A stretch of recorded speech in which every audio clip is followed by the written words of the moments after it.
¿Cómo están, hermanos? Bien, qué bueno es verles, qué bueno es que estemos acá juntos escuchando la palabra del Señor y alabando el nombre de nuestro Dios, el único Dios verdadero. Así que tenemos una nueva oportunidad y qué bueno que Dios la permite que estemos todos juntos. Amén. Vamos a lo que nos convoca esta mañana, vamos a la palabra del Señor y quisiera partir preguntando. ¿Cuántos años de conocer a Cristo llevamos cada uno? Unos dicen, otros llevan unos poquitos años, otros llevan unos meses, ¿verdad? Yo creo que si nosotros analizáramos nuestra vida en el Señor, porque unos pueden decir, no sé cuánto llevará el mayor, pero la pregunta a lo largo de todos estos años, nos hemos hecho a lo mejor esta pregunta que es fundamental, es trascendental en nuestra vida, que es un poco dura a veces, pero yo creo que el Señor en esta mañana va a confirmar algunas cosas, pero también nos va a confrontar a muchos de nosotros. La pregunta es, ¿soy verdaderamente parte del pueblo de Dios? ¿Se ha hecho esa pregunta, querido hermano? Querido joven, ¿se han hecho? ¿Nos hemos hecho esa pregunta? ¿Soy verdaderamente parte del pueblo de Dios? Porque esta es una pregunta, hermanos, de vida o muerte. No es una pregunta de las tantas que nos hacemos a lo largo de la vida. Esta es una pregunta de vida espiritual o de muerte espiritual. Es saber si realmente somos parte del pueblo de Dios. Porque de esta respuesta depende el destino eterno de nuestra alma. Se trata, hermanos, de que si hemos sido reconciliados con Dios, de que si hemos sido justificados por la fe, si una persona ha sido partícipe de la salvación que únicamente la encontramos en la persona de Jesucristo. Pero así como esta pregunta, hay otras preguntas que también deberíamos respondernos. Por ejemplo, una que está íntimamente relacionada con esta es, ¿cómo distinguimos a una iglesia verdadera? ¿Cuáles son las señales que revelan si un grupo de personas han nacido genuinamente de nuevo? ¿O si simplemente practican una religión externa, una religión vacía de significado? ¿O si estamos practicando un mero formalismo? Porque si hay algo, hermanos, a lo largo de la historia, a lo largo de los años que hemos aprendido y que hemos visto, que hubieron generaciones enteras que vivieron y murieron convencidos de que eran parte del pueblo de Dios y no lo eran. Y que solamente se habían aferrado a una tradición humana. Hubieron generaciones que creían que eran parte del pueblo de Dios. Muchas generaciones a lo mejor se sostenían en sacramentos, en ritos solemnes, y que por ese motivo pensaban que eran parte del pueblo de Dios. A muchos dijeron que a lo mejor hice tantas buenas obras, que yo soy parte del pueblo de Dios porque he hecho muchas buenas obras. O muchos pueden decir, yo soy parte del pueblo de Dios porque estoy inscrito en la membresía formal de un grupo de iglesia. Pero la Escritura, hermanos, es clara. La Escritura es clara y nos enseña que no todo el que dice ser parte del pueblo de Dios, lo es. Ni todo el que lleva el nombre de cristiano ha sido transformado genuinamente por el Dios de la Biblia, hermano.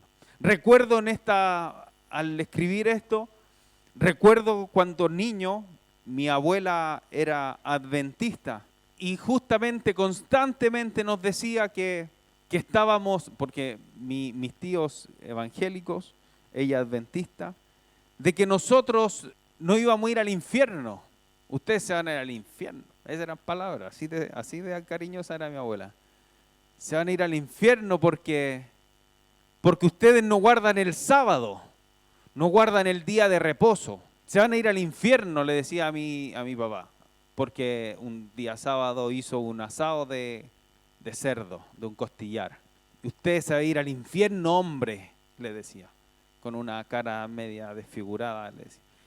Se va a ir al infierno, ¿por qué?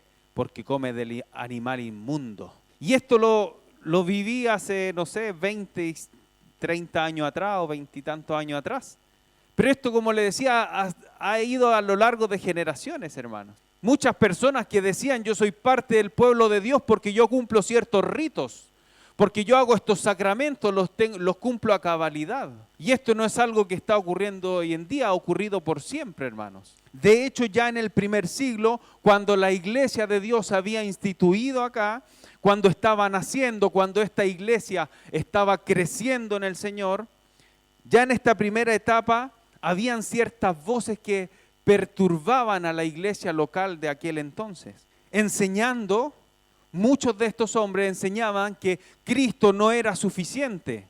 Muchos enseñaban que la cruz no había sido suficiente. Y eso que ellos lo habían vivido hace un par de años atrás solamente. Que necesitaban añadirle algo a la cruz de Cristo. Que necesitaban añadirle algo. Y eso era en ese tiempo, era la circuncisión. ¿Cierto? Querían añadirle las obras de la ley. Querían añadirle ritos mosaicos que se practicaron en el Antiguo Testamento. Estos eran los famosos judaizantes. Eran hombres religiosos, hombres que aparentaban piedad, aparentaban tener una moralidad, pero que proclamaban un evangelio que estaba claramente adulterado, hermanos. Claramente adulterado. De hecho, Pablo desenmascara a estos judaizantes. Y vamos a ver Romanos, vamos al libro de Romanos, capítulo 2, versículo 25 al 29. Dice así la palabra del Señor. Palabra del apóstol Pablo, dice, pues en verdad la circuncisión aprovecha si guardas la ley, pero si eres transgresor de la ley, tu circuncisión viene a ser incircuncisión. Quiere decir que no sirve de nada. Pues si el incircunciso guarda de las ordenanzas de la ley, no será tenida su incircuncisión como circuncisión. El que físicamente es incircunciso, pero guarda perfectamente la ley, te condenará a ti. Aquí Pablo, recordemos que se estaba dirigiendo a hombres judíos que decían que guardaban la ley. Y continúa, que con la letra de la ley y con la circuncisión eres transgresor de la ley, pues no es judío el que lo es exteriormente en la carne, sino que es judío el que lo es en lo interior. Y la circuncisión, ¿cuál es? Es la del corazón en espíritu, no en letra, la alabanza del cual no viene de los hombres, sino de Dios. Acá claramente Pablo estaba enseñando que la verdadera circuncisión no era la externa, no era la física, no era la de la carne, sino que era la del corazón, la que nace según el Espíritu Santo, la que nace del Espíritu Santo. Y esto es algo que ya se había anticipado, de hecho, desde el Antiguo Testamento. Hay algunos pasajes que hablan acerca, que le hablaban al pueblo judío y le decían que necesitaban ser circuncidados del corazón. Esa era la verdadera circuncisión.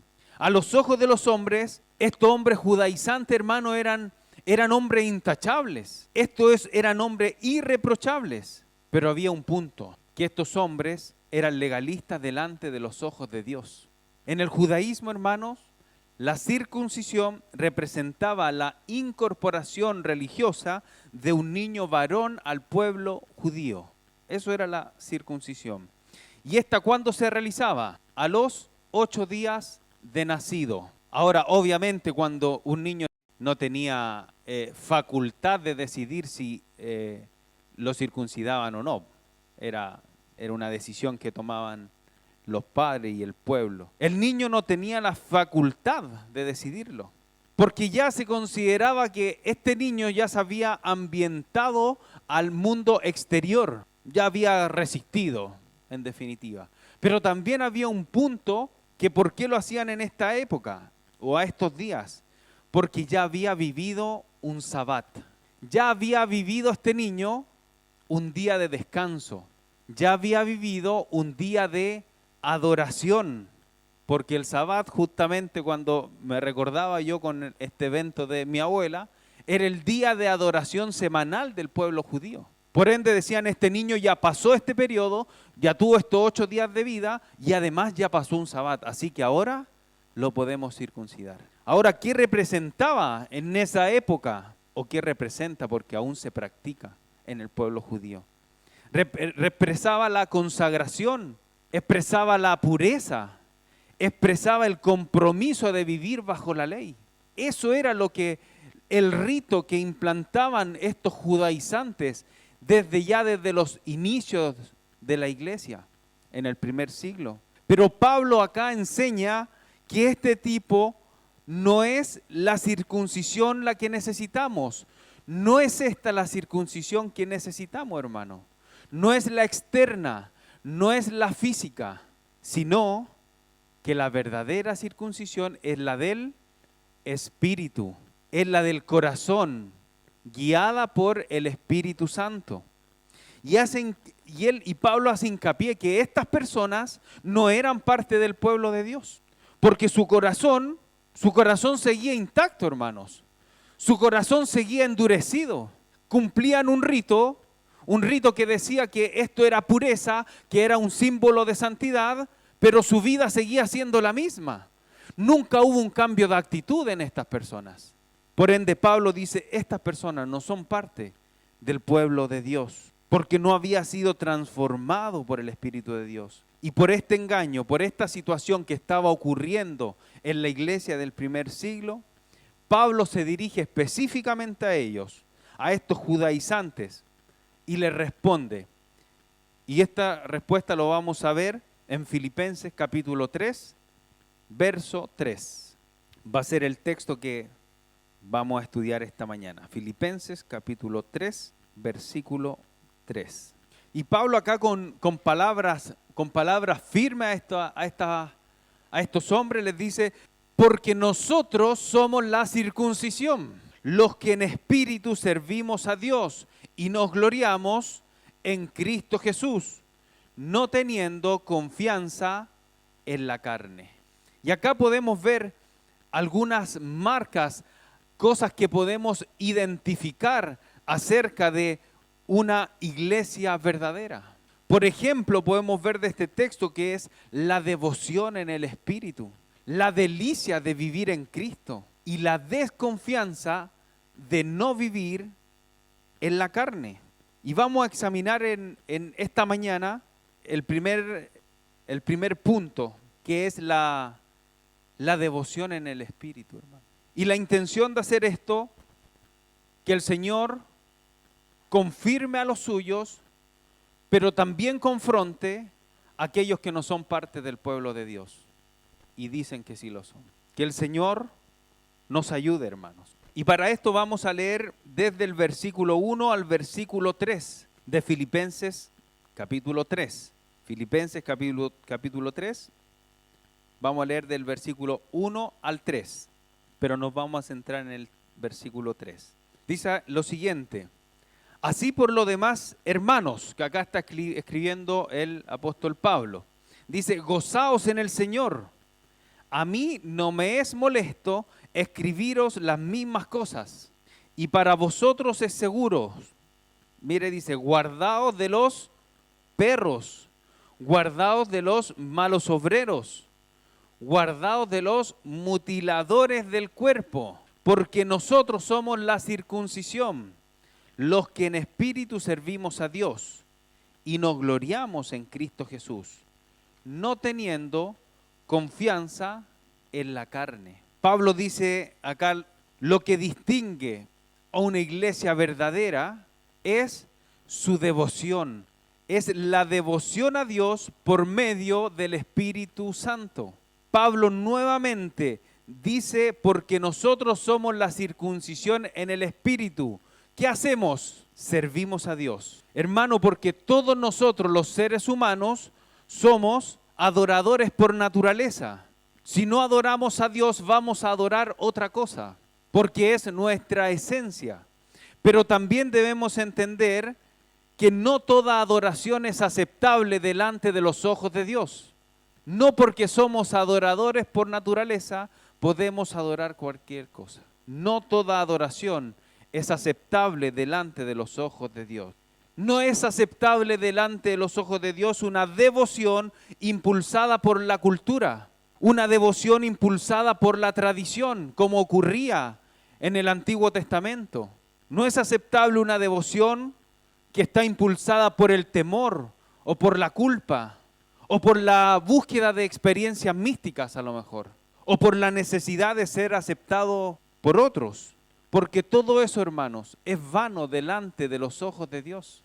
Porque solo el Espíritu de Dios puede producir una adoración que le agrade. Solo el Espíritu Santo puede producir una adoración que agrade a Dios. Solo el Espíritu Santo puede producir adoración, devoción, alabanza que agrade al oído de Dios. Por eso Pablo aquí comienza con la clase de devoción que caracteriza a los verdaderos cristianos.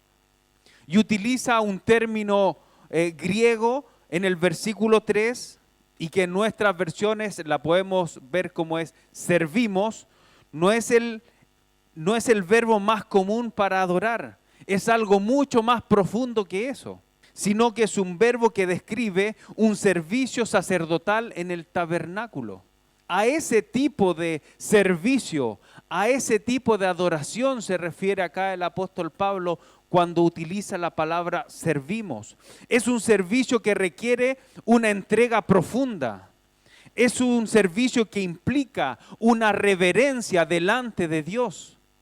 No es solamente realizar un acto específico en la iglesia. No está hablando de un cierto servicio que podemos cumplir cada uno de nosotros, sino que se refiere a algo que implica reverencia delante de Dios. Se refiere a la entrega profunda delante de Dios. Y es en este contexto, hermano, de la carta a los filipenses que toma un mayor peso, un mayor realce. Porque lo que había sucedido es que estos judaizantes, estos legalistas, un predicador también los llamaba como terroristas espirituales en aquella época. Se habían infiltrado en la iglesia de Filipo y se especializaban en una cosa. ¿En qué se especializaban los judaizantes? En lo externo, en los ritos. Y ellos eran muy buenos para eso, en la apariencia externa. De hecho, Pablo dice ahí en el versículo 2 que acabamos de leer, dice, guardaos de los perros, guardaos de los malos obreros, guardaos de los mutiladores del cuerpo, de lo externo. ¿Y a qué se estaba refiriendo? A la circuncisión. Cuando le dice guardaos de los mutiladores del cuerpo.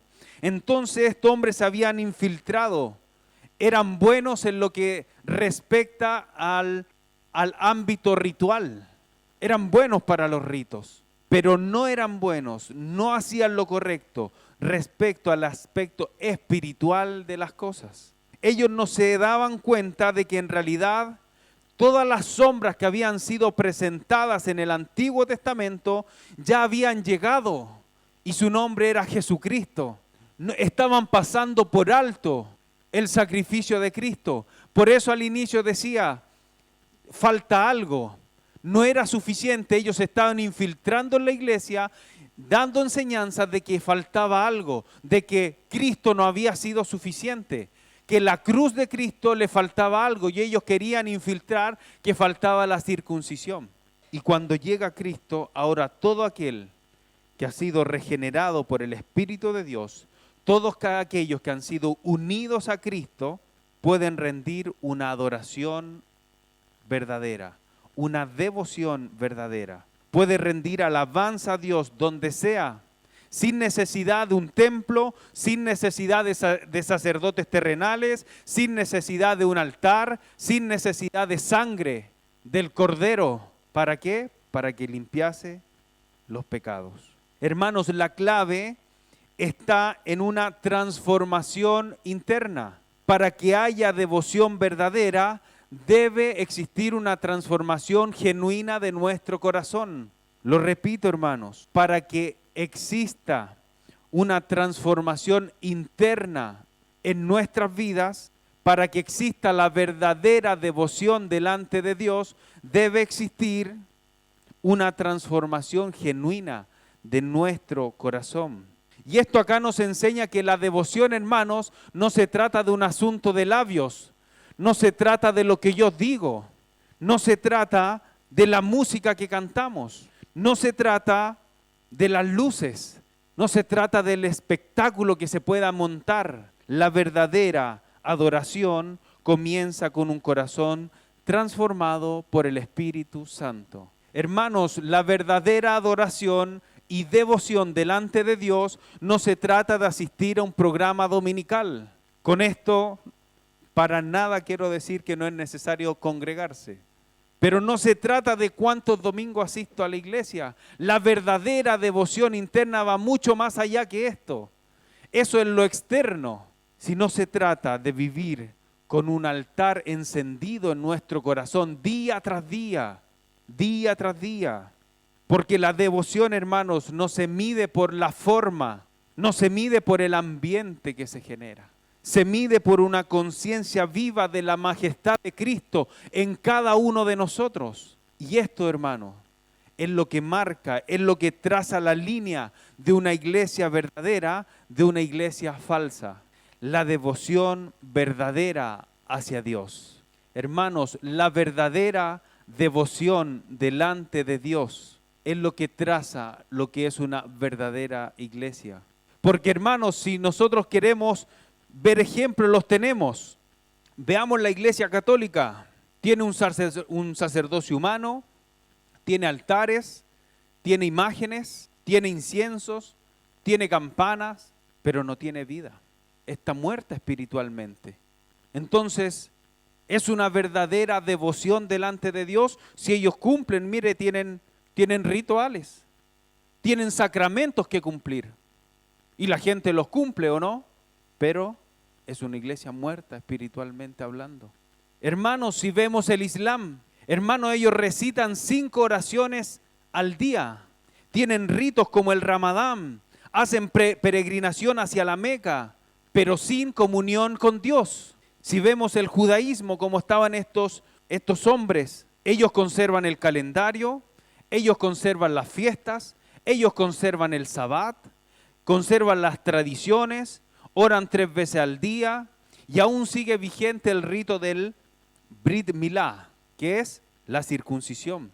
Hermanos, hacen todas estas cosas, pero niegan al Mesías. Hermanos, cualquier iglesia puede tener religión, cualquier iglesia puede tener religión, porque hay ritos, porque hay sacramentos, porque hay formas, porque hay estilos. Pero mire, solo la iglesia de Dios tiene devoción.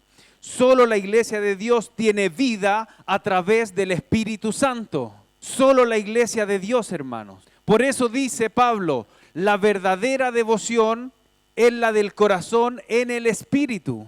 Es en la iglesia de Dios en donde puede ocurrir una transformación genuina en nuestros corazones. Aquella que brota del corazón transformado por el Espíritu de Dios. Hermanos, donde no está el Espíritu de Dios, no hay adoración. Donde no habita, donde no mora el Espíritu Santo, no puede surgir una verdadera adoración. Donde el Espíritu de Dios no ha hecho una obra en el corazón de una persona, esa persona, no importa cuán bien cante, cuántas obras haga, nada eso es agradable delante de los ojos de Dios. Si esa persona no ha entregado su vida por completo delante de Dios. Si esa persona no ha sido transformada realmente por el Espíritu Santo. Por eso Pablo puede decir cosas como en 1 Corintios 10:31. Dice, sea que comamos o sea que bebamos, hagamos todo para la gloria de Dios. Porque nuestra vida, ahora transformada por el Espíritu Santo, se debe convertir en un santuario de adoración diario, constante. Toda nuestra existencia, todo nuestro estilo de vida, hermanos, se debe convertir en un altar de adoración a Dios. Y no solamente como algo externo, hermanos. Porque no digo que sea malo tener un estilo de vida intachable. De hecho, es lo que debemos hacer. Nuestro testimonio debemos guardarlo. Sin embargo, aquellas cosas externas, no es lo que marca un verdadero cristiano. Pablo en Romanos 12:1 dice: hermanos, os ruego por la misericordia de Dios que presentéis vuestro cuerpo como un sacrificio santo, vivo, agradable. Este es vuestro culto racional. Hermanos, cuando llegamos a Cristo, tenemos una vida orientada, una vida que somos direccionadas por Cristo. Ahora, toda nuestra vida debe estar inclinada delante de Dios. Entonces, cada pensamiento, ahora lo debemos someter a Dios. Cada decisión la debemos consagrar a Dios.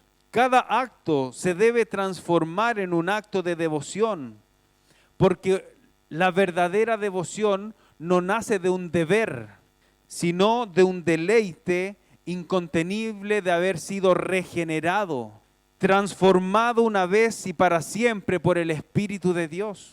Ahora, cuando hablamos de adoración, parece algo muy básico. Yo creo que ¿quién va a discutir en que debemos adorar o la importancia de adorar? Yo creo que todos estaríamos de acuerdo y todos levantaríamos la mano en decir que la adoración es importante, ¿verdad? Pero hermanos, el problema es más profundo de lo que parece. Es más profundo porque incluso dentro de la iglesia verdadera puede haber devoción falsa. Porque hay cosas externas que queremos mostrar, pero en lo interno, en nuestro corazón, donde nadie de nosotros podemos vernos, solamente donde Dios puede conocernos. Ese es el punto. Pablo, incluso dentro de la iglesia verdadera puede haber adoración falsa. Por eso es que Pablo lanza esta advertencia acá en Filipenses 3 y les dice: guardaos de los perros, guardaos de los malos obreros. Y mire cómo les llama: guardaos de los perros, guardaos de los obreros.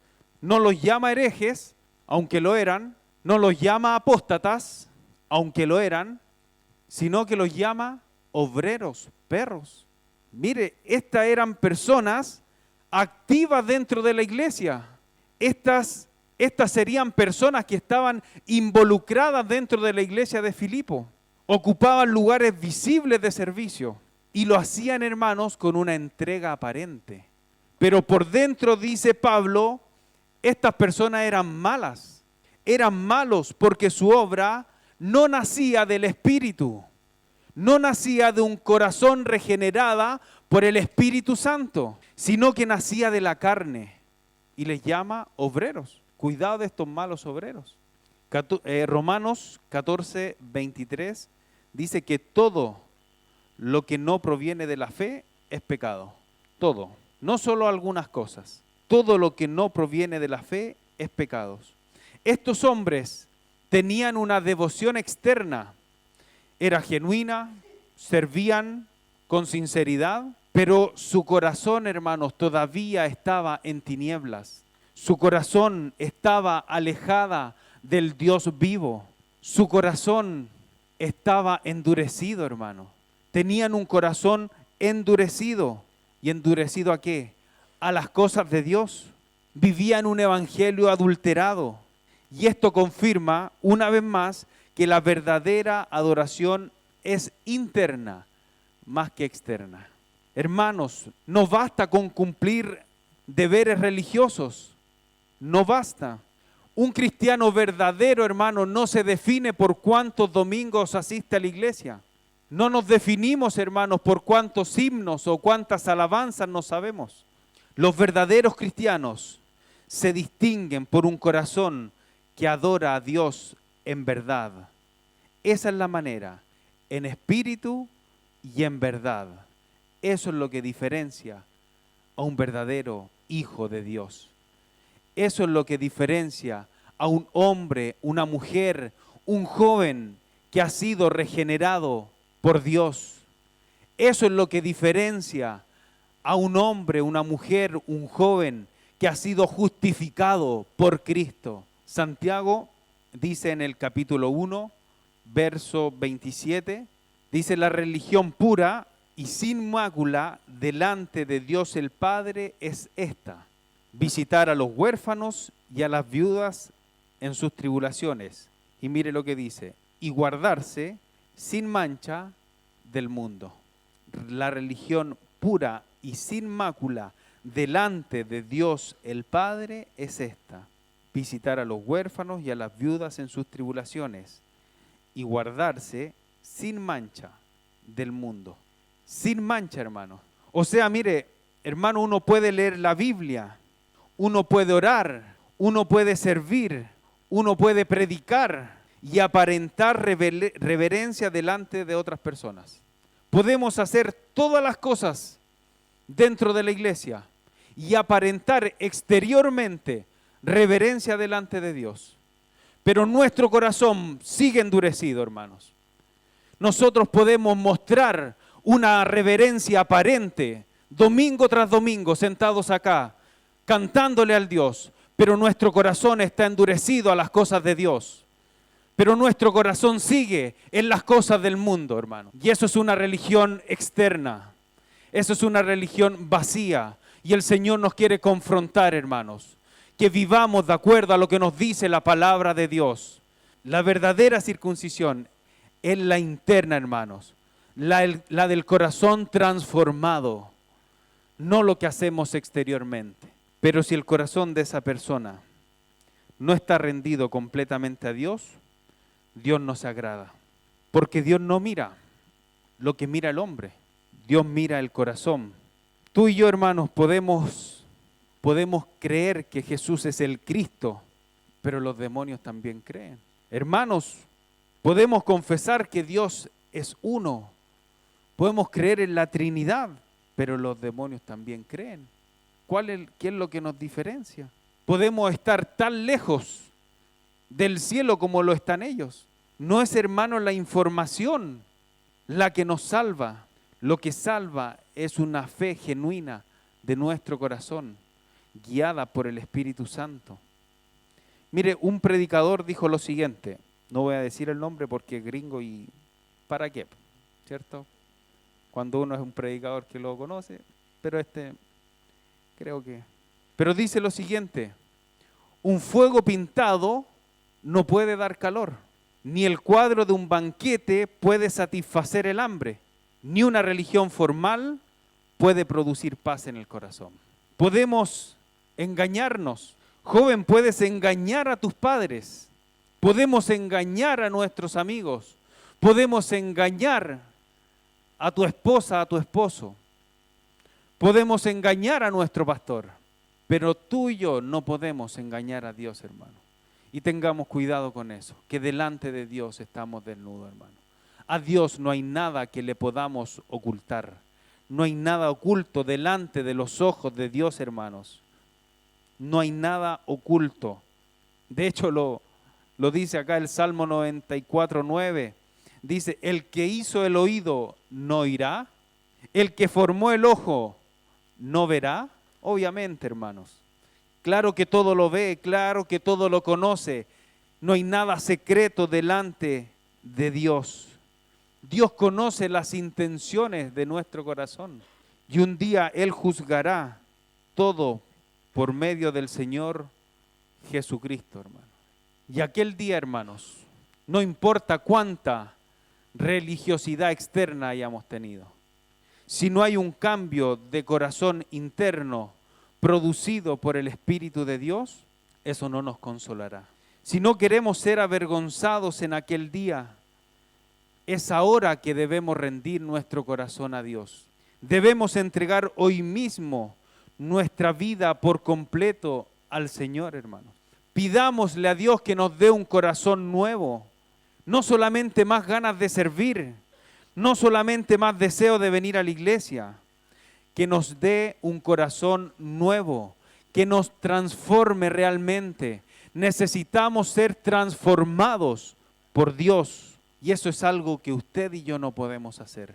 Eso lo puede hacer Dios a través de su Santo Espíritu, hermano. porque nuestro corazón natural está cerrado a las cosas de Dios y solo Dios, este corazón de piedra, lo puede transformar en un corazón de carne. Él tiene la capacidad de abrir nuestro corazón a Él. Hermanos, no asumamos que estamos a salvo porque estamos en la iglesia. Asegurémonos de que estamos en Cristo. Asegurémonos de que estamos en Cristo. Porque hay muchos que están en la iglesia y no están en Cristo.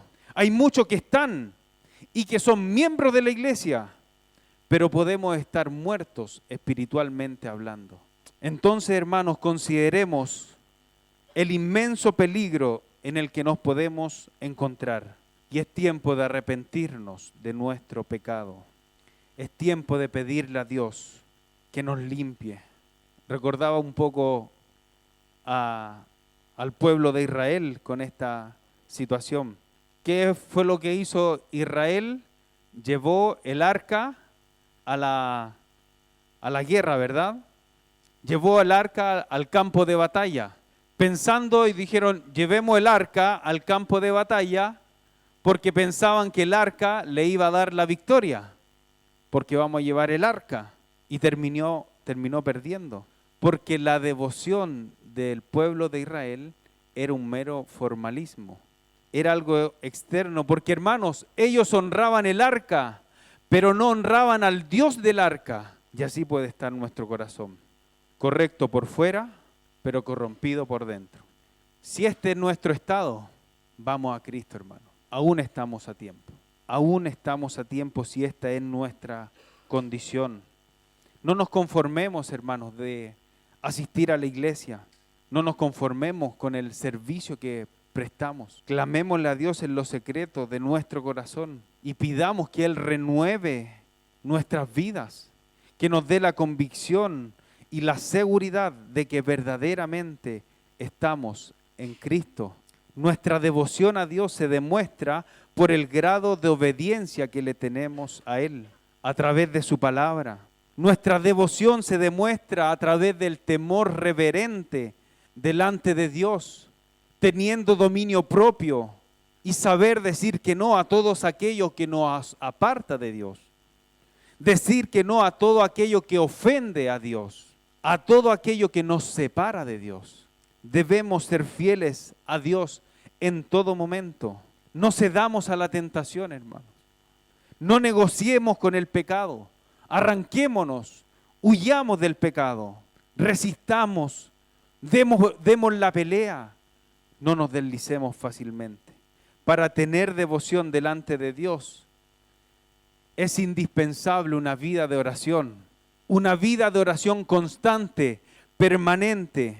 Hermanos, no sé cuáles van a ser las metas, pero sin duda, tener más tiempo de oración debe estar dentro de ella. Sin duda, estudiar la palabra de Dios debe ser una de nuestras metas, uno de nuestros objetivos. Tener una devoción delante de Dios real, no solamente algo externo, hermanos. Aunque con todo esto, no quiero decir que no sirvamos a Dios. No quiero decir en ningún caso que el servicio que prestamos a Dios está malo.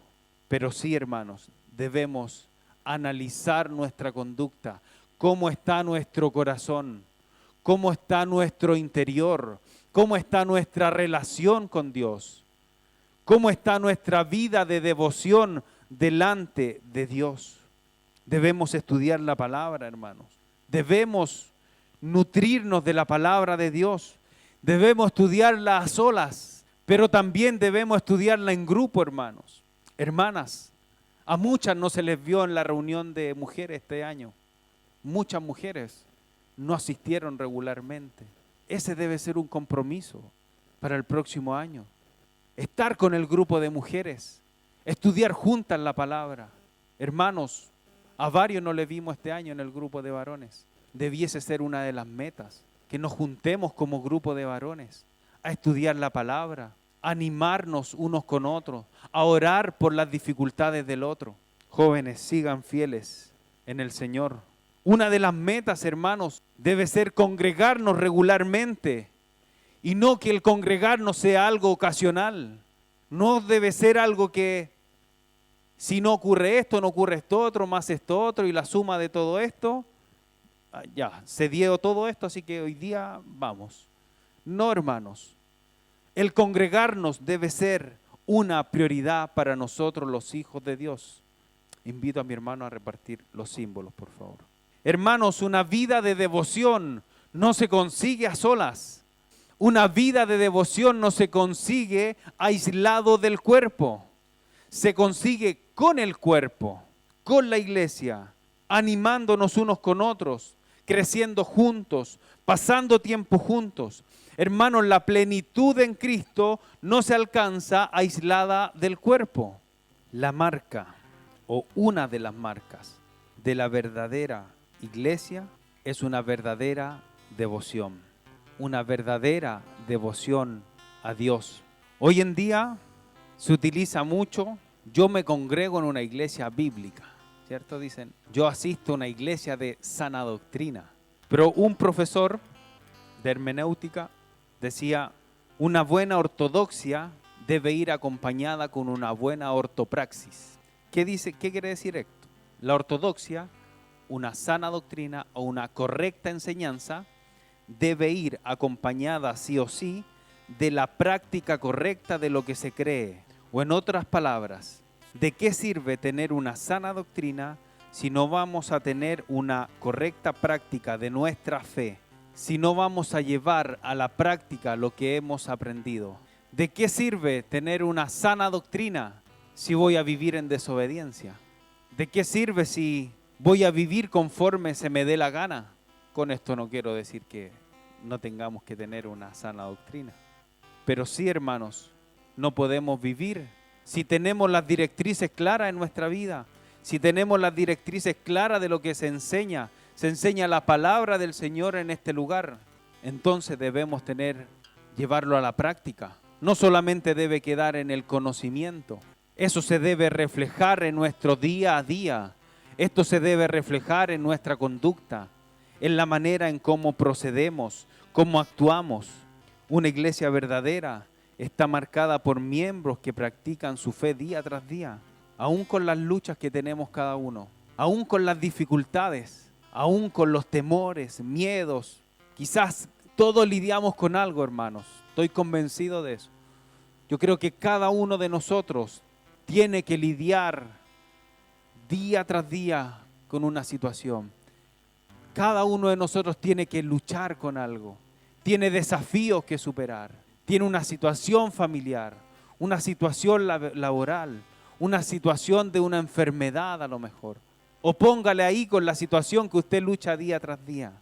Pero aún así, aún con el dolor, aún con la aflicción, aún con la decepción, aún con todo lo que pueda estar ocurriendo, debemos, hermanos, debemos llevar a la práctica lo que nos enseña la palabra. No podemos quedarnos solamente en nuestra condición, sino que debemos mirar la cruz, sino que debemos ir a la palabra y sumergirnos en ella. De todo lo que aprendemos de la palabra, practicarlos, llevarlo a la práctica. Y no solamente de la manera externa, como le decía, no solo con venir a la iglesia o sabernos las canciones, sino una transformación del corazón en el espíritu, una transformación interna, una transformación que refleje que estamos en el proceso de regeneración, que hemos sido justificados mediante la sangre de Cristo, que hemos sido redimidos, hermanos. Primera de Pedro 3:18 dice, porque también Cristo padeció una sola vez por los pecados. El justo, el único justo, padeció por los pecados de los injustos como nosotros, siendo a la verdad muerto en la carne, pero vivificado en el Espíritu. Hermanos, si Cristo padeció por nuestros pecados, por injustos como nosotros, para llevarnos a Dios, siendo nuestro único mediador, consideremos tal sacrificio que tuvo Cristo por nosotros de una sola vez y para siempre. Entonces, hermanos, ¿cómo está siendo nuestra devoción ante el Dios que dio a su único Hijo? ¿Cómo está siendo nuestra vida de oración? ¿Existe una transformación interna en nuestras vidas? Hermanos, analicemos nuestra vida, analicémonos cada uno de nosotros. ¿Estamos viviendo una religión externa o estoy viviendo bajo los parámetros del único Dios verdadero y que nos tiene estipulado en su palabra? Que el Señor nos ayude, iglesia. Que el Señor nos ayude a cada uno de nosotros a reflexionar sobre esto. Que el Señor confirme a los suyos, pero a los que aún no son parte del pueblo de Dios, nos pueda confrontar. Porque hay oportunidades, porque todavía no está todo dicho. Hermanos, aún podemos ir a los pies de Cristo, arrepentirnos de nuestra conducta pasada, arrepentirnos de no haber considerado a Dios, haber tenido una vida religiosa, pero aún podemos ir delante de la presencia del Señor, pedir perdón y decir: Señor, quiero afirmar mi vida en la roca que eres tú. No quiero vivir de religiosidad, de domingo tras domingo, de venir por venir, porque ya hice costumbre el venir los domingos. Quiero venir a buscar de la fuente, de la palabra del Dios vivo. Necesita ser transformada nuestra vida, hermanos. Debemos, a través de la devoción delante de Dios, apartarnos del pecado, dejar nuestra vida de pecado, de dejar la tibieza espiritual, hermanos. Debemos dejar el letargo espiritual y de una vez por todas, hermanos, seguir a Cristo, mirarle solo a Él. Hermanos, no sigamos justificándonos en nuestras faltas, en nuestros errores, en nuestro pecado. No nos justifiquemos y sigamos corriendo esta carrera todos juntos. Sigamos adelante todos juntos.